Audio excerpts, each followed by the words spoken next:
Greetings, everyone. Welcome to this evening's program, a conversation about mutualism led by Sara Horowitz, author of the book by the same name. I am Marcia Eli. I am the Director of Programs at the Center for Brooklyn History, and I am very excited for this program. And I am looking forward to your participation. I'm getting a little bit ahead of myself. I'm going to tell you about that in a minute, but first, just a word about the Center for Brooklyn History and BPL Presents. The center is a proud part of the Brooklyn Public Library, and we offer weekly free public programs like this through the library's programming arm, BPL Presents. And BPL Presents curates everything you can imagine: family programs, music, concerts, book talks, panel discussions, climate reads, classical interludes, performances now outside because the weather's gotten nice. We do so much, and if you're not familiar with what we do, I really hope that you will discover a little bit more and explore by going to the Brooklyn Public Library's website and finding BPL Presents, and hopefully you'll join us for more programs. So tonight we have what I really consider a kickoff for a budding discussion community about the concept and practice of mutualism.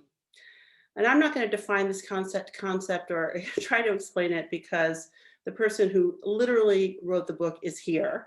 But I will say that communities and people have always relied on each other to provide for collective needs.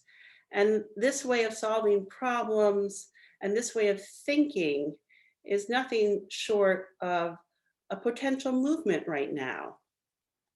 So Sara Horowitz, who founded the Freelancers Union and was recognized as a MacArthur genius for doing so, is going to guide us tonight.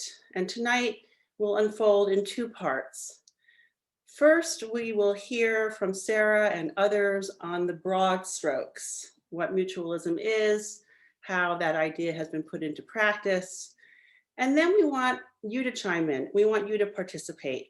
And we're going to open up the chat so you can type your thoughts. And we're going to invite you to speak by raising your hand, which you can do by clicking the icon at the bottom of your Zoom screen. If you'd like to participate and speak, click that icon and Sara will call on those with raised hands by name, and then you'll be prompted to unmute or not, or you won't be, you'll be unmuted. And you'll be able to join in with your own stories and questions and observations. So again, please join in and use the raise hand function after the first part of the program, and we'll call on as many of you as we have time to call on. Before I turn it over to Sara, let me share just two final quick notes. First, if you want to explore Sara's book and purchase it perhaps, and I really hope you do, we will put a link in the chat to the book page at the community bookstore in Park Slope in support of our local Brooklyn businesses. And second, as I mentioned, this is sort of a kickoff. We're going to have additional programs, ongoing programs, and build a community of conversation around mutualism. And the next one is actually happening at the beginning of June. We're going to have a small mutualism workshop that Sara will lead, a group Zoom discussion, where we'll really dig into the ideas for our vision, our collective vision of a society guided by mutualism. You can register for that program also in a link that we'll put in the chat. So now it is my pleasure to welcome Sara, an amazing woman and leader, and someone I'm truly deeply honored to call a friend, and all of the panelists who she will introduce shortly, and turn it over to Sara and all of you. So take it away. Thank you.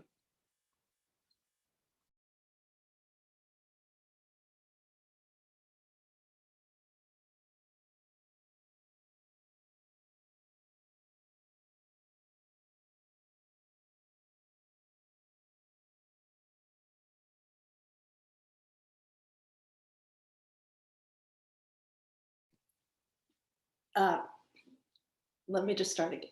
Hello, everybody. Thank you so much for being here. It's really wonderful. And let me just say, as a Brooklyn girl, born and bred, it's a complete pleasure to be here. So many thanks to Marcia Eli, Jakob Orsos, and Mayo Saji, who have worked so hard to come up with our Brooklyn-style mutualist event.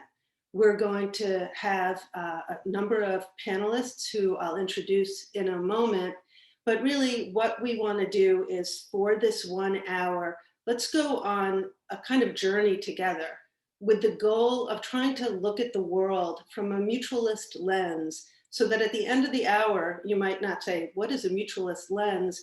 But just to see that either this is something you try on and it really resonates and it helps you see the world, gives you tools, or maybe it's just something that's interesting and helps you see so much around you that maybe you hadn't seen before. And really, so what is mutualism? Mutualism is really a way for us to look at the world and see it reciprocally. For us to then come together. We see it all around us once we start to think about it. We can see it in unions, cooperatives, in the faith community, and mutual aid groups, to state a few. So one of the things we're going to be doing tonight is really talking about those kinds of organizations. And when you start to really look at mutualism, you see that there are 3 elements. It's that there's a community that has come together for a reason, and that community is the social purpose. It's not just a social purpose like a good cause, it's the communities. And the second, that there's like an economic mechanism or an exchange of time and obligation that undergirds that community activity. And the third is that it's a really long-term focus, not just a short-term return, but that we start to think about passing wisdom from one generation to the other, or from one group to another group. So as we keep having this conversation for the next hour, start to think about those 3 elements, and maybe the mutualism that's been in your life, your family, your community, or maybe in history, something that really resonates for you that you might want to share. So now what I'm going to do is introduce the other fellow Brooklynites and mutualists. And I'm going to give you just a snippet of an introduction and then let them really talk to you about mutualism. And we're going to start with Sheryl Nash-Chisholm, who currently is at the youth job. She's a youth job developer at the Red Hook Initiative. During Hurricane Sandy, she witnessed and participated in many mutualist activities, from distributing food, blankets, and other necessities, to sharing the RHI space for phone charging and other initiatives. In other words, the Red Hook community came together, and Cheryl was an active leader and member and participant in that community. And Tony Schloss worked with her closely as a community, and he is a community design consultant who focuses on human-centered design practices and technology to support healthy communities. Makes sense that you are active in Red Hook. His work through the Red Hook Initiative brought Wi-Fi to thousands of people in Red Hook during Sandy. You'll see that's one of the big themes, is how in disaster these things emerge and communities quickly start to organize. Ani Simon Kennedy is a filmmaker who lives in Fort Greene. She became involved in Clinton Hill Fort Greene Mutual Aid during the pandemic, where in addition to delivering food, shopping for community members, and generally supporting one another, they also have been running several vaccine pop-ups over the last couple of months. And a very, very special welcome to Adriene Thorne, who is the pastor at the First Presbyterian Church in Brooklyn Heights. I have to say, I have enjoyed a service there every year with my synagogue, and it's a wonderful pleasure to have you here. So in that order, if we could have you each just go around for a minute, 2 minutes, and really a little bit more of an intro than I gave, to give some context. and then to take it away. So why don't we send this over to you, Cheryl, first.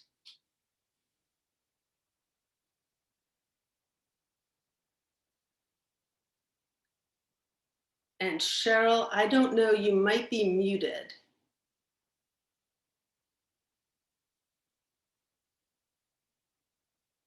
Okay, so you know what we're gonna do? Why don't we go to you, Tony, first, and then see if we can get Cheryl on. Sure. Hi, everybody. You can hear me, I guess. Yes. It's a real shame you're not meeting Cheryl, because she's a wonderful woman and a real hero of Red Hook. And I had the opportunity to work with Cheryl at the Red Hook Initiative for about 10 years. I'm also a resident of Red Hook. And as I wanted to get involved in the neighborhood, I canvassed some of the organizations, and the Red Hook Initiative took the skills that I had to offer, which at that time was sort of music production and radio production, and we made a program for young people out of it. And that I started as a volunteer, and slowly they really got the hooks into me, and eventually I became the director of technology programs there. And the Red Hook Initiative, as Cheryl could tell you more, is really a center. It's a community organization for youth and community development. It really focuses on the constituents of the Red Hook houses. And so my journey there was, I started, as I said, we were doing radio pieces with young people about their neighborhood and themselves. But we had this issue where we couldn't get it back to the audience that we wanted to get it to, friends and family and grandmas and uncles and such. And so I had this idea that what if we made our own Wi-Fi network? And so Jill Eisenhard, the executive director of Red Hook Initiative, said, I don't exactly know what you're talking about, but you should go. And she has offered me and so many residents of Red Hook support in following their dreams or their what they'd like to accomplish. And so to sum up, eventually that broadband network became a lifeline during Hurricane Sandy. And since then has grown and continues to grow. It provides communication access to the broadband, to internet, but also a local server where we learn about local things going on in Brooklyn. And I'll sum up with just to say, but all of that work, the part that actually was the most enjoyable and of course the most effective was actually just the people. So we did all this work on building a broadband network, but the most effective part was the social network that we built in the building of the Wi-Fi network. So maybe we'll talk more about, I'm sure we'll talk more about people and maybe Wi-Fi. Yeah. And I think that when Cheryl, first of all, welcome, nice to have you. And maybe the two of you can talk also about sort of what happened during the storm and what you needed to do. So Cheryl, I'd love to hear from you. You may be muted. I don't.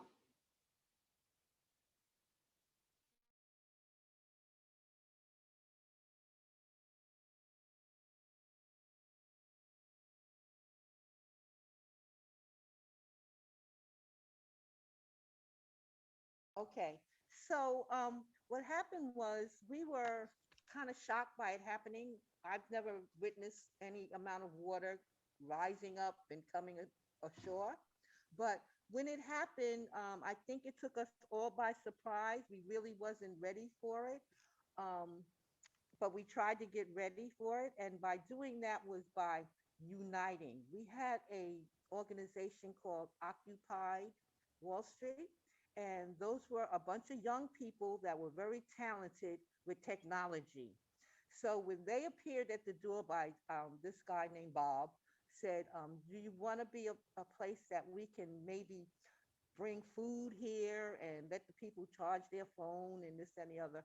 And at the time, my son had just bought a car and his car was floating down the block. So I knew I couldn't help Red Hook right now. I had to save my son because he couldn't understand that his car, his hoopty, was riding down the block. So what I did was immediately come to Red Hook Initiative, our savior, and just came to see what was going on in there. And the lights came on. Then I knew, okay, a little peace of mind. what I did know I also had to do was to inform the neighborhood that they could charge their phone, because this is when we were in the beginning of just having our phones around. So I knew that everybody was not going to really accept their phone not being charged. So we scooped up chairs and whatnot and set places around where we could get everyone to charge their phone. And then what happened was I decided to call FEMA, because I knew they were one of the people, and I knew that because I lived in California, and of course they have earthquakes, so I knew about FEMA. So I called FEMA to get my son handled okay. After a while, we had employees, colleagues of mine come to work, and that's when we started figuring out if we got food here from our occupied Wall Street young people. Some of them knew how to cook. One was even from Iran, and she was gorgeous. Like, she made all kind of stuff. We was eating foreign food for real. She would go out and find what we needed and come back and cook. And I appreciated her so much. We had a doctor that was here. He was just an intern. He was going through his medical thing, but he handled us like doctors, like he was the doctor of RHI. He gave us blood tests, and not blood tests, he gave us blood pressure times when we could just sit down and he would tell us, your blood pressure is too high, you need to calm down, da da da da. So we had a village. Once everybody got started with trying to figure out what was next to do, thanks to our Wall Street occupied, again, I say they were so talented on knowing how to organize, which kind of made me, because they would follow behind me and like, whatever you need, Cheryl, whatever you need, Cheryl. And I'm like, look, I'm just trying to stay alive until tonight and go back in the building, because there's no lights in the building. There's no lights on the street. So we're walking in the dark up 14 flights of stairs and the whole 9 yards. The gamma, it was really about the 10th day, we had a hang of it, because everybody contribute with thoughts, everybody contribute with what we should do next. And we kind of didn't step on each other's toes. We worked with each other. If somebody could do this, we let that person do it. If somebody could do this, we let that person do it. So by day 18th, when it was coming to an end, we could sit around and pat each other on the back and say, we did it, y'all. And that was how we all felt. We did it, y'all. It was all of us being involved, which is definitely kind of a momentum that we have here at Red Hook Initiative. We try to do everything together to make it happen. Just like the vaccine, we have a beautiful person, Catherine. She gets involved with the community. Catherine has so far given at least 300 vaccine shots out between, I think she started in the beginning of, I think it was February. She was just lining up what she was going to do. Yeah. And working every Thursday, she has it open to the public. You can walk in and get a shot. And there we go again. Yeah. No, that is so descriptive of mutualism in action. So thank you for that. And now, Ani, can you tell us a little bit about your mutual aid work? Hi, everybody. I'm Ani Simon Kennedy. I am a member of the Clinton Hill Fort Greene Mutual Aid. We came into existence a little over a year ago because we were born out of the pandemic. Like so many other mutual aid groups that popped up all over the city, you know, across all boroughs and really across the country. And we started out, shopping and delivering groceries for folks who couldn't go out either because they were elderly or immunocompromised. And then quickly, we came to realize that it was also, folks who couldn't afford groceries because they'd either lost their jobs or, they needed the support. And so we kind of grew from there. And then so that was, last spring. And then over the summer, we did an AC drive, for people who needed air conditioners. And then in the fall, it was school supplies and it was voter registrations for the election, and then through the winter and coat drives and other like winter essentials, especially for unhoused folks in the neighborhood, and right into spring with vaccination efforts. And what started as outreach and booking appointments for people then turned into vaccination clinics. And so it's really been, just everyone being feeling comfortable enough to voice what they actually need, and then people being able to jump in to help, where it's needed, whether it's a sort of a one-off, pairing somebody with a ride to get to their vaccine appointment, or something that's more ongoing, like, filling out, Medicare paperwork if you don't speak English. And so it really is kind of a catch-all for anything at this point that is just essential for a good and healthy and happy life. And so the number of things that fall under that umbrella are manyfold, but we're around 2,000 members, and people come and go, and then we're in conversation with our neighbors. And Bed-Stuy Strong is the Bed-Stuy Mutual Aid, the Prospect Heights Mutual Aid, we're all kind of in touch with each other too. And so it's been honestly, one of the best experiences to come out of this pandemic for me personally. Wonderful. Thank you. Thank you so much. And Reverend, as we both and all of us collectively have been listening, it's so interesting about these groups that come together, some very recently because of the pandemic, some not so recent because they were connected in the RHI, the Red Hook Initiative. As you think about your church, sort of, I'd be curious, sort of when did it get founded, and how do you experience community of your church with a long history and yet recent big challenges and concerns? Yes. So, as you probably know, a lot of communities of faith at the center of what we do is mutualism. The tenets of our faith center on a table. In Christianity, it centers on foot washing, this idea that we are called to love God and love our neighbor, regardless of whether the neighbor is a believer or not. So our church was founded in 1822, so the First Presbyterian Church of Brooklyn, and we were involved in the abolition movement. So that is I think a form of mutualism that goes way back into the nation's history. And I think our mutualism has evolved over the generations. So we'll be celebrating 200 years next year. I think what we most recently are involved with is food security.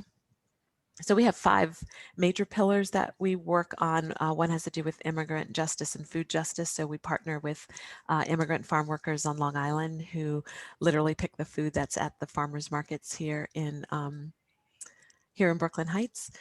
We partner with the Brooklyn Community Pride Center. We also have sister churches in Havana and Santiago, Cuba. We have a prison ministry with a sister church in Park Slope, the Church of Gethsemane, and then we have our food pantry. So the food pantry was really needing to be nimble and evolve in the midst of the pandemic because we had to shut down. Our food pantry came out of a hot meal that used to be served, and it's over 20 years old, and it may be over 30 years old, but I've only been at the church for 5 years, so I don't know the history so specifically. But what we had to do during the lockdown was to shut down the food pantry because most of our volunteers are grandmas and grandpas. So it's mostly women in their 70s and 80s who keep our food pantry going, and they are amazing. But we were worried about their safety, and a lot of our guests are also grandmas and grandpas, and we were worried about their safety as well. So inspired by our local elementary school, PS8, we quickly refitted and reimagined ourselves, and we had bins out on the church steps where we could leave food for people who needed. And people in the neighborhood could also leave things that they were willing to share with their neighbors. So there was this invitation to mutualism, which we'd not really been involved in before. So we sort of ran the food pantry and we were serving people, but there wasn't really a way for folks in the neighborhood so much to participate other than to volunteer. What the bins have done, though, is allowed neighbors to not only direct people here that they know are hungry, but also to contribute. So people now, the bins are still at the church, will do their weekly shopping, head to the farmer's market, and they'll leave bags of bread, bags of produce, bags of staple goods. And just in the last few months, I've met with some neighborhood partners because we're also getting a fridge. So a lot of the mutual aid societies have what are called community fridges or friendly fridges, where you're also able to share perishable items with people, like milk or things that might spoil. So we met today with a partner in the neighborhood. This is a very generous neighborhood, and people are very eager, I think, to be involved in mutualism, but aren't always sure, I don't think, of where to go. So it's great to be in partnership with neighbors and other houses of worship, like the Brooklynites Synagogue and with Plymouth Church, on how we can help hungry neighbors to eat. So we are planning a shelter build for the fridge in a couple of weeks. And then the last thing I'll just say, a lot of people think that our neighborhood, Brooklyn Heights, isn't a neighborhood perhaps that where mutualism or mutual aid is necessary. But I think what people fail to realize is you don't always know what people are going through. And what's also true about this neighborhood is it's really a crossroads. I like to say that it's like the Grand Central of Brooklyn. There's so many subways and buses that come through here, and all different kinds of people are in and out of this neighborhood during the day. Delivery people, frontline workers, nannies. And so to be able to help the people that are passing through and also support seniors and elders who live in the neighborhood who need that support as well has been really life-giving for the church, and I think also for our neighbors. That was so helpful. And I think that what you really, in fact, all the panelists I think have really underscored is it's the community sometimes comes together because there's a huge need immediately with a pandemic or a hurricane. But there's also the role of the groups that were already there that have this infrastructure, like Red Hook Initiative, and the faith communities, literally edifices and staff and boards and leaders and volunteers. And that once we see that mutualism is about all these different layers that come together when called and sometimes regularly. And so, you know, as we start to move toward questions to the audience, I think one of the things is to really think about your own neighborhood. I think sometimes we think mutualism, but if you go to the post office, the letter carriers are unionized. If you drop your kid off at school, the teachers and teachers' aides are unionized. The grocery store, unionized. There's credit unions, the famous Brooklyn Park Slope Food Co-op and many other co-ops in the city. And think of every neighborhood has a faith community. And so when you start to think about it, you actually see there's this giant infrastructure right in your neighborhood that we often aren't seeing, that we could be seeing and calling upon. Before we go to the ask the audience very quickly, I know we literally have just about 2, 3, 4 minutes. I'd love it if anybody on the panel has anything that they'd love to just jump in on, you know, whether it's thinking about the role of government or just any point in reaction. I loved what you said about that these networks, you know, and in the case of the work with Sandy, you know, and in the case of our mutual aid, you know, we're born out of a disaster, whether it's a pandemic, you know, a storm, you know, major catastrophe. I think specifically in the case of mutual aid groups, the pandemic really illuminated, you know, this acute crisis, but actually really showed where there were so many systems failing, you know, and had been failing in such an ongoing way for so long that really, you know, the even in a post-pandemic world, if we even get there, despite the fact that this is a way, and this is work that yeah, just has to continue. And and the fact of the community fridges was, there was already so much hunger in Fort Greene and Clinton Hill even prior to the pandemic, and this only exacerbated it. And so, we have 2 community fridges, and we have a free store now.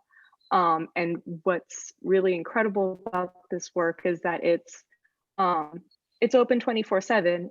Take as much as you need, leave what you can. But the idea, and crucially, there's a blackboard where people can write what they would like. And I think it's something that in the conversation on mutualism, so much of it is asking people for what they want and what they need, and just giving it to them. And I think that is both so simple, and is something that has been missing for so long from what we traditionally think of as, relief work or help or, charity, or all these different systems that are in place, or philanthropy. So, and also when I first moved to the States 11 years ago, I was a very proud member of the Freelancers Union, which you found, because that's how I got health insurance. So thank you for everything that you've done. Well, thank you. I do think it tees up, not that there's so much activity that as we start to think about the next role of government that we want, it's that it enables this activity and builds on the activity and doesn't replace that. And I think in some ways that's a pivot that we need to say, that we've grown to see that, as you said, people need to say what they want and what they need. And the best government will be the government that builds and grows the Red Hook Initiative, the faith communities, the mutual aid groups. And I think that one of the most important things is, as we start to think about delivering the safety net, just like everybody, or so many of us, got our vaccines in mutualist places, like my daughter in a credit union near Albany, like, thank you them. We're ready to be of service, and we want a government as a partner for that. I don't know if anybody had any other thoughts on that, and then we'll just go over to the to bring in people who are listening. I might add on something, which is maybe you can help to finish my thought, which is that the idea that government contributes to mutualism, it's such a difficult recipe for how they should do that, right? Cheryl, everyone who has spoken about all the different community organizations that made up the safety net in their neighborhood. And it was the same here. It is the same in Red Hook. And so Cheryl talked about Occupy, and Occupy was very quickly able to come in and set everything up. But then at a certain point, Red Hook Initiative took over sort of managing the operation, because we knew the neighborhood and where things were needed, and the players in the neighborhood. We knew what Visitation Church could do. I'm looking at them out my window, could do, and we knew what the schools were capable of. And so in the moment of crisis, we very well all got into the positions we should be in to make it work. But when it's not crisis, oftentimes we're competing for the same grants and things like that. And so when we think about, and maybe Sarah, you could respond, is when you think about what is a good way for the government to intervene, in the way it is now, it's we're all competing for them to give us money. But at the same time, maybe there's a better mechanism for the funds matching the work that gets done best, or funds that have, it's also hard for nonprofits to work together when they have different missions, but I'd love to hear more, Sarah, if you could say, how can government support mutualist organizations besides just funding, which has its own problems? I think that, maybe at the next workshop, we make that a top agenda item, because, I think there's a great analogy of FDR to unions. The country in the 1930s was in a depression, and we needed a way to get people to be paid more. And FDR said the best way to do that is through unions, so let's give them a job. And I think one of the major things we have to get our heads around is that we need to give these groups a job so that they are delivering the safety net and getting paid for it. And so government should be financing that, but this really breathes life into the whole sector. And then the competition is the right kind of competition, which is if you're doing a good job, you should be doing more of it. And if you're doing a poor job, less of it. So I think it's not, nobody would say, well, maybe some libertarians, but diehard libertarians, but we need a government. We need an active government. But we are a complex, decentralized society, and we need to get community people in control over what's happening in their lives. And I think we're all feeling so out of control, and the local groups are the ones we trust. So let's jump right on in. And let's see, first question, Maya.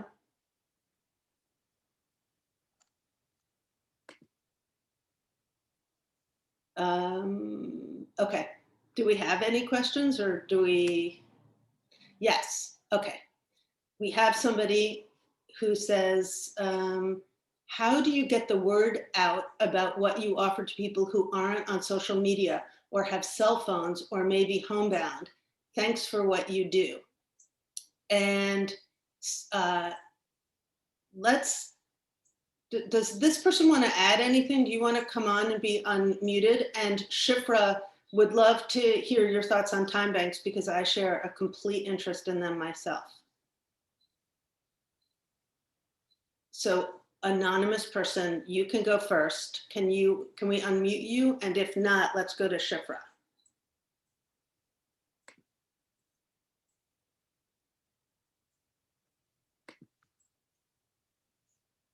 Okay. I'm assuming I'm not the only one who does not hear. Okay. Shifra, how do I unmute? Okay, Mayo, that's for you. Got it. Can you hear me? Shifra, is that you? Yes, can you hear me? This is Shifra. Excellent, welcome. Welcome to our program. Hi, first of all, I'm in Los Angeles, but I'm from Brooklyn. And although it's been a long time, it's wonderful to hear about all the cool things that are happening in Brooklyn. And you're welcome to come back, you know. I know, well, when I'm willing to fly again someday. Okay. And I also created a bit of a mutual aid thing on my block when the pandemic began. But time banking is just such an interesting institution that's usually born not in crisis, but where basically it's sort of a non-money economy of an hour everybody can earn or pay with an hour of time for whatever services other people in the community can provide, other members can provide. So if I know how to change the oil in your car, I get an hour's credit for that, and then I can spend that hour getting a massage from somebody else, or having someone cook for me, or teach me to bake bread, or whatever it might be. And so it's was designed initially really for people who were so often marginalized from the capitalist economy, who were not considered commercially so viable, but we all have skills, and it's sort of about how to bring those to the fore and really appreciate that people can do all kinds of things, even if they can't do the things they do for work, or they're not. So I'm not doing it justice, but anyway, it feels like it's a lot of the spirit of what you're sharing, and it's a global movement. So I just wanted to kind of put it in there. Yeah. No, I think also, as we worry a lot about the implications of technology and artificial intelligence, the strategy we often hear is about guaranteed minimum income. But I think that we should be also thinking about how people can trade time instead of money. Right. And that we have the technology. And I think that's one of the promises of mutualism, why it's easier now than it was 50 years ago, because technology is starting to enable this decentralized activity. And one of the things that I think is sort of a crazy proof point about mutualism is when you look at the technology companies are all seeing through their data analysis that people are aggregating and coming together, which is why they're forming groups. So I think that one of the next things we have to start thinking about is these ideas of time banks and sharing. So thank you so much for that. Yeah, thank you. This all sounds great. And the thing that I liked about time banking in our local time bank, which started long before the pandemic, is that it is not as hyper local as we were for the pandemic, but it's very local. So that although it lives in the internet in some ways, the idea was to be able to reach anybody's home on a bicycle or by foot and not have to rely on the infrastructure if it fell down at some time. Yeah. Thank you so much, Shipra. We're going to go to Colin, who I happen to know. Thank you, Colin, for his thought. But one thing is just a prompt. If people could just think about their own mutualist experience. And Colin says, have other panelists used the word mutualism to describe their work before? If not, was there a different word? So don't feel like it has to be a mutualist word, but, did something happen in, your family regularly? Like I grew up in Brooklyn Heights, just let me say, in a rent stabilized apartment. My mother was a New York City public school teacher, and all the parents, or many of the parents, got together and formed a babysitting co-op. My family, my grandparents' generation, formed a cousins club so that we could all stay together and celebrate the holidays. So would love to hear if people had their own, like, what do you see? What do you think of? While you are please putting that into the chat or the Q&A, anybody want to take Colin's point about what other words or ways to describe this before you use the term mutualism? We've been, we're the Clinton Hill Fort Greene Mutual Aid, so mutualism is very much the word that we use. But we do, for the last 2 months, we've been doing phone banking to get the word out around, vaccine availability. And a lot of, people whose phone numbers we've been receiving either through tenants associations or, through our hotline, they're not necessarily familiar with, the Clinton Hill Fort Greene Mutual Aid, which is also a mouthful. So we just say we're a network of neighbors helping neighbors. And that's kind of just been, the quick and easy way. And people are like, oh, great. Like, I can totally wrap my head around that. And I think it also helps to kind of come from the space of humility where it's like, we're just neighbors. Like, we're not medical professionals.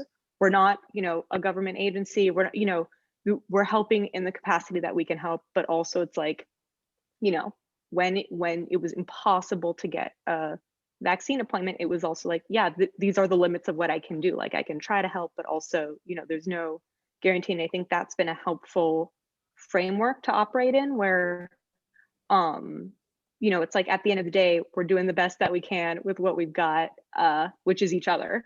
Yeah. And like, that's pretty much it. And then to answer the question, someone had asked, how do we get the word out to folks who don't have access to the internet or cell phones, which, has been obviously a big issue. And so what we have found that has been helpful is we do a lot of flyering around the neighborhood, in English and in Spanish. And we also do, a weekly free grocery delivery. And so in the shopping bags, we'll put a flyer in too that's, that has our hotline. And we do wellness calls. And so we get, lists and lists of phone numbers, different tenants associations. And that's been really helpful, especially to reach, seniors who have been homebound, like in a way, the pandemic really kind of made everyone really get so innovative in a way that wasn't sort of like, okay, we can't just sort of like set up, a sandwich board on a street corner, like, everyone's home and isolated. Like, how do we reach out to people and spread the word? So those have been our main ways of spreading the word. Also going to plug our town hall, which is happening this Saturday in Fort Greene Park at 4 p.m. If anyone is interested and wants to, meet some of us in the flesh. We'll be at Fort Greene Park at 4 p.m. this Saturday, and then we'll also be doing a virtual town hall on Sunday, the following So day. maybe you can also at enter 4 that p.m. into the chat. Happily. I'll just jump in quickly and say early Christians were known as followers of the way. And so the word that I believe we would use for mutualism would have been mission or call, just understanding that we're called to follow the way. And it was the way of Jesus, which is the way of love. So there's a hymn that we love at our church. It's called "They'll Know We Are Christians by Our Love." So the understanding is that the way that we're living our life, which is a mutual way, that you're looking out for neighbor, loving God, loving neighbor, you won't even have to say, I am a follower of the way, I am a Christian. Just by what you're doing in the world, people will know that you are by the way that you love. It's so beautiful. You know, I think that that's also when we look at biology, we understand about bees pollinating flowers, that we all need one another. And we've seen that, you know, just from the beginning of the way we've set up societies before, that groups together hunt and gather and nurture and take care of. And I think so much of where we feel so lonely and anxiety ridden, not just in COVID, but just, you know, to the point of the systems were failing, the manifestation is how alone we feel and how we've lost sight of these local institutions ready and willing to be there for us, faith or not faith, you know, Unitarian yoga studios, you know, it's just that way of realizing that connection. I don't know if anyone else had any thoughts about the word mutualism, and I know that Susan Oakman was asking a question. We'd love to have you come on and talk about your experience either with co-ops, why you like them, or your experience with that. Not to call on you, sorry to make this a Socratic webinar. And if, Mayo, I don't know if Susan is muted. Hi, I think I'm unmuted. Oh, perfect. Am I there? Okay. Well, I live in Connecticut, and after reading Sarah's wonderful book, I started looking around for organizations where I could support this effort and action. And I was so surprised that it was really hard to find them. And I understand, like, within communities that you really have to live within the community to find these organizations. But one thing I did find was this network of food co-ops. And they're out there, sort of few and far between. They don't do a lot about advertising themselves, but that was really all I could find here. And I was rather surprised by that. But I loved the book, and I'm so glad I read it. And I think this is a terrific movement, and I hope it takes off. So Great. thank So, no, stay here for a sec. I want to just say, you can also find the conversation at build-mutualism.net and just sign up, and then we can all stay connected. But Susan, you know, what I think is interesting is that people often, like, this is going to be a slight cringe, so forgive, but, you know, people are like in Facebook groups, and that's almost like proto-mutualism, because the algorithm is not designed for the group to have self-determination. But in fact, Google groups, Circle, Substack newsletters. And so it's really starting to just think of where you are and where your need is and being okay with your need. I think that's another thing we have to move away from. Like, everybody has needs. We are all human beings. Some might say we are all God's children. You can say it whichever way you want. But you want to be with other people who have that shared need, and then to start to think about, like, what can you offer and what do you need, and really build in that reciprocal feeling. And I think that's why you hear in mutual aid circles, like, this isn't charity, because we're finally asking something of other people, like, show up, have an obligation, and see the joy in it. You know, that exchange is what makes people feel so connected. So Susan, you know, maybe it's just even like just an interest or something you do, and then trying to move that group into having more of a real connection and getting off Facebook, etc. Okay, anybody else, any other thoughts? And I'm just gonna see, I see our room, but why don't we see if anybody else has thoughts, and I'll read this while we're.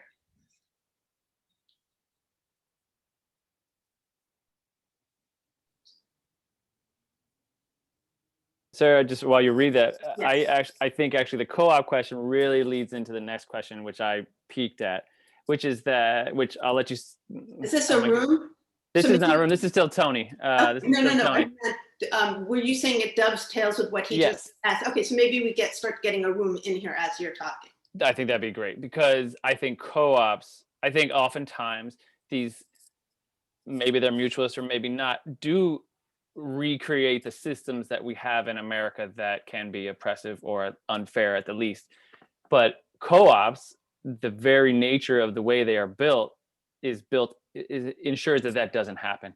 So I think co-ops are absolutely the way to go. We need more of that. And in fact, I was thinking, when everyone here was talking about their communities, and in Red Hook and the Red Hook Initiative, Cheryl can probably tell you more. She was there a couple years more than I have, and still a couple years longer than I have. But the community we're creating is for the young people. We're really focused on the young people. And I think it's really, and this is, I'm all over the place here, but you know, when you were talking about your history, I think that's another thing that's happening here in Red Hook, is that there's this group of young people who are seeing this organization, and sometimes seeing how the organization ties to other organizations, and starting, hopefully, and I know in some of them, and hopefully in many of them, are starting to see that there is this net in their community, and hopefully they'll recreate it, or at the very least they take advantage of it.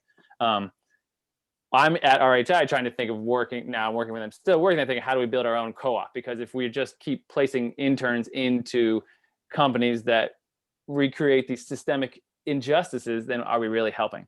So I'm trying to bring it back around, but I'm trying to put it all back together for how do we get the youth to understand that they can build a society or organizations that don't reflect what they see on the streets. Can you bring that? That was really helpful. And Cheryl, I just would wonder, like, as you watched the youth grow up, you know, do you see this sort of, these experiences shaping kids that you work with? Well, I think now, and always, we always stipulated that we were here to help you grow, whether I'm sorry, can you hear me? if you could speak just a little bit louder, that would be great.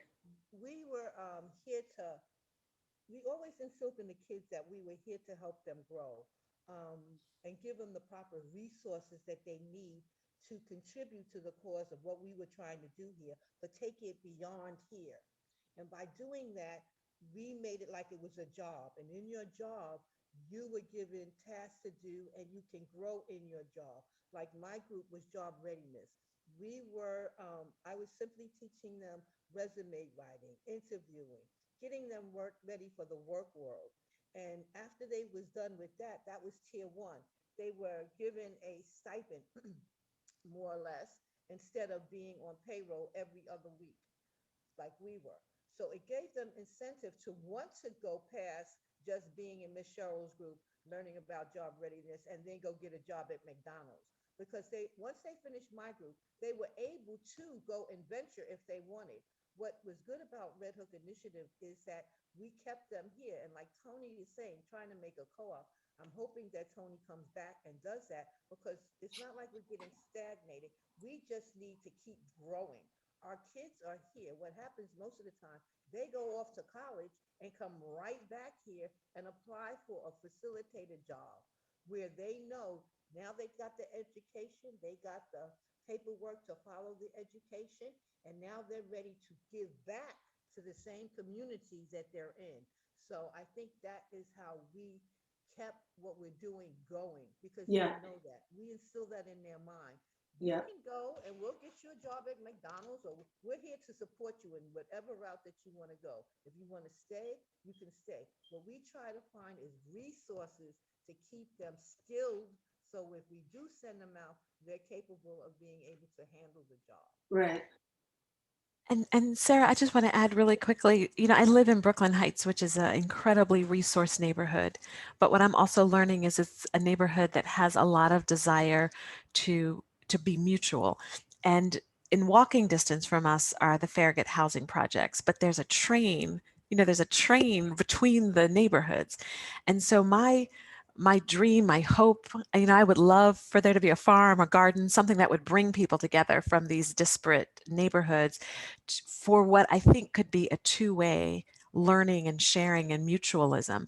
I think often we can think that people in a neighborhood like Brooklyn Heights don't need anything. I've been here 5 years and I can tell you there are people need stuff.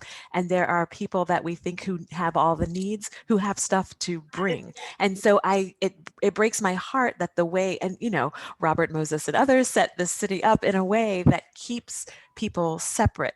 And I just wish there were a way that we could come together and share wisdom, time bank, share childcare, share resources, offer some of Cheryl's kids internships or connections. Like, people in this neighborhood are so incredibly resourced with finances, with opportunities.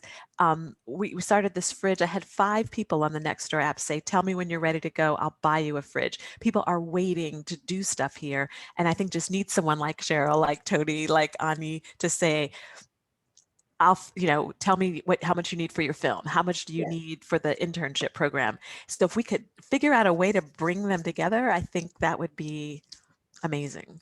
I loved everything you said, and if we had time, I would repeat it as people do in that way, because I love it, and we shouldn't assume. I love what you said. Don't assume one group has and one group doesn't. Everybody has, and everybody has something to give.